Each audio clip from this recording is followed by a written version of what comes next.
प्यारे दर्शकों नमस्कार। तारीख है आज 17 मई 2026, दिन रविवार, हिंदी तिथि ज्येष्ठ माह शुक्ल पक्ष प्रतिपदा। आइए नजर डालते हैं हमारे प्यारे राज्य उत्तराखंड की तमाम बड़ी खबरों पर। वीडियो शुरू करने से पहले कमेंट बॉक्स में जय हिंद लिखकर हमें सपोर्ट करें। तो चलिए शुरू करते हैं। प्रदेश के श्रमिकों को बड़ी राहत, धामी सरकार ने न्यूनतम वेतन बढ़ाया, 1 अप्रैल 2026 से होगा लागू। उत्तराखंड में श्रमिकों के लिए बड़ी राहत की खबर है। धामी सरकार ने श्रमिकों का न्यूनतम वेतन बढ़ाया। अकुशल श्रमिकों को अब 13,018 रुपए वेतन मिलेगा। अर्धकुशल श्रमिकों का वेतन बढ़ाकर 16,900 रुपए किया गया। नई वेतन दरें 1 अप्रैल 2026 से लागू होंगी। इसके अलावा ओवर टाइम बोनस और अन्य लाभ भी प्रदान किए जाएंगे। उत्तराखंड में श्रमिकों का मानदेय पड़ोसी राज्यों से ज्यादा है। राज्य के अकुशल श्रमिकों से लेकर अर्धकुशल और कुशल श्रमिक पड़ोसी राज्यों उत्तर प्रदेश, हिमाचल प्रदेश और बिहार से अधिक मानदेय प्राप्त कर रहे हैं। सोशल मीडिया पर श्रमिकों के वेतन संबंधित अफवाहों को रोकने के लिए श्रम आयोग ने अपील की कि श्रमिक किसी गलत जानकारी के शिकार ना हों। अगले 24 घंटे भारी केदारनाथ, बद्रीनाथ समेत इन इलाकों में आंधी तूफान और बिजली गिरने की चेतावनी, येलो अलर्ट जारी। भारत मौसम विज्ञान विभाग ने उत्तराखंड के 11 जनपदों में शनिवार अपराह्न 1 बजे से रविवार 1 बजे तक 24 घंटे का येलो अलर्ट जारी किया। चूंकि राज्य में 4 धाम यात्रा प्रचलित है, इसलिए ये चेतावनी विशेषकर अन्य राज्यों से आने वाले लोगों के लिए बहुत महत्वपूर्ण है। भारत मौसम विज्ञान विभाग से प्राप्त जानकारी के अनुसार 16 मई 1 बजे अपराह्न से 17 मई रविवार 1 बजे अपराह्न तक जनपद अल्मोड़ा, बागेश्वर, चमोली, चंपावत, देहरादून, नैनीताल, पौड़ी, गढ़वाल, पिथौरागढ़, रुद्रप्रयाग, टिहरी गढ़वाल, उत्तरकाशी में अलग अलग स्थानों पर येलो अलर्ट का अनुमान है। अरीना रघुवंशी से सीएम धामी ने की बात, सीबीएसई 12वीं परीक्षा में राज्य में शीर्ष स्थान लाने पर दी बधाई। मुख्यमंत्री पुष्कर सिंह धामी ने हल्द्वानी की छात्रा अरीना रघुवंशी से फोन पर बात की और सीबीएसई कक्षा 12वीं की परीक्षाओं में राज्य में शीर्ष स्थान हासिल करने के लिए बधाई दी। सीएम ने अरीना को उनके उज्जवल और सफल भविष्य की भी कामना की।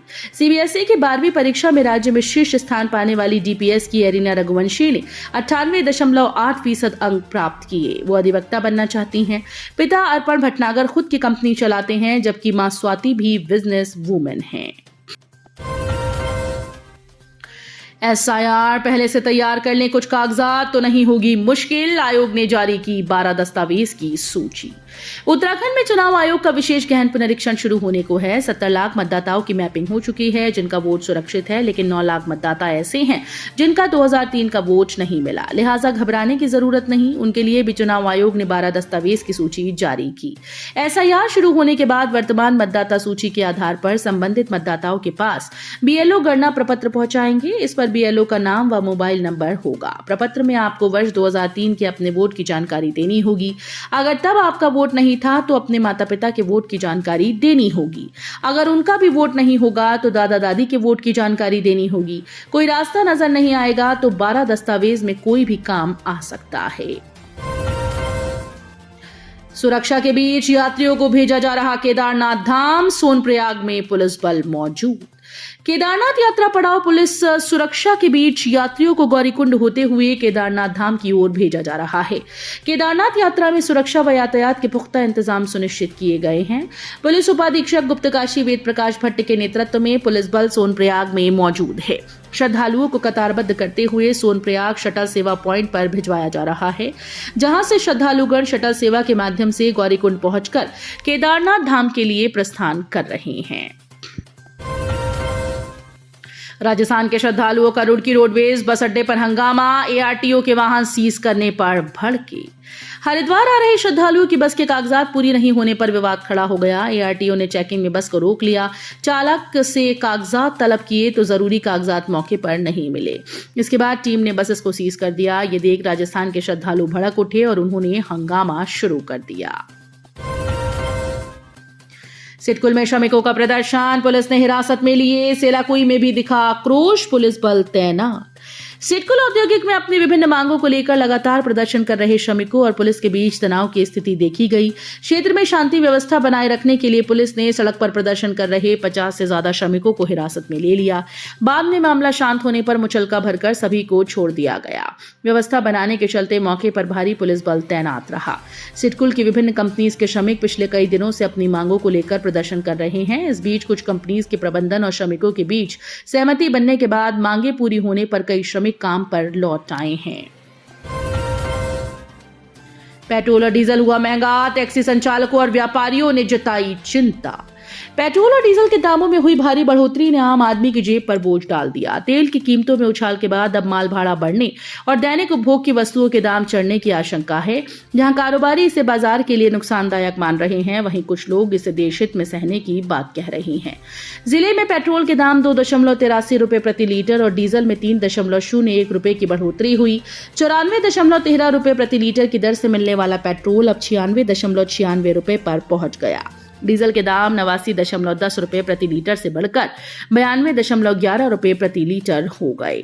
अचानक हुई इस बढ़ोतरी से वाहन स्वामी और मध्यम वर्ग के लोग परेशान हैं। व्यापारियों का कहना है कि डीजल महंगा होने से सीधे तौर पर ट्रांसपोर्टेशन की लागत बढ़ेगी।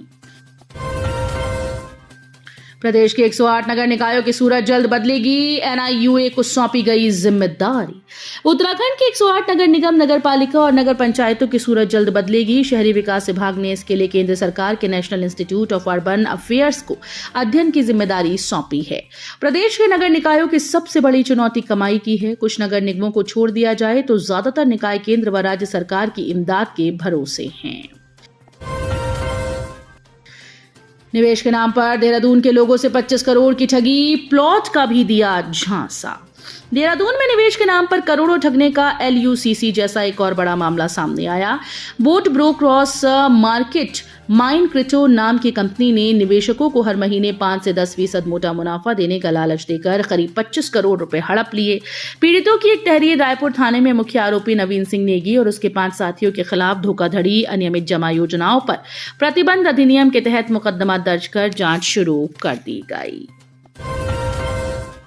नीट परीक्षा रद्द, कुमाऊं के अभिभावकों को लगी 1.5 करोड़ से अधिक की चपत, दोबारा परीक्षा से बढ़ेगी परेशान।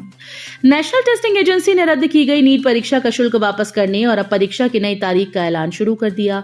दोबारा परीक्षा में शामिल होने में परीक्षार्थियों को फिर से पैसा और समय दोनों बर्बाद होंगे। 3 मई को कुमाऊं के 6 जिलों से सैकड़ों किलोमीटर दूर हल्द्वानी व पंतनगर स्थित परीक्षा केंद्रों तक परीक्षार्थी पहुंचे थे। अब परीक्षा रद्द होने के बाद खर्च के साथ ही परीक्षार्थियों को हुए तनाव का हिसाब कौन देगा, ये सवाल में शामिल परीक्षार्थी पूछ रहे हैं। भारी बारिश से मानसून जैसे हालात, चमियाला बाजार में सड़कें बनी तालाब, रुद्रप्रयाग में भी बदला मौसम।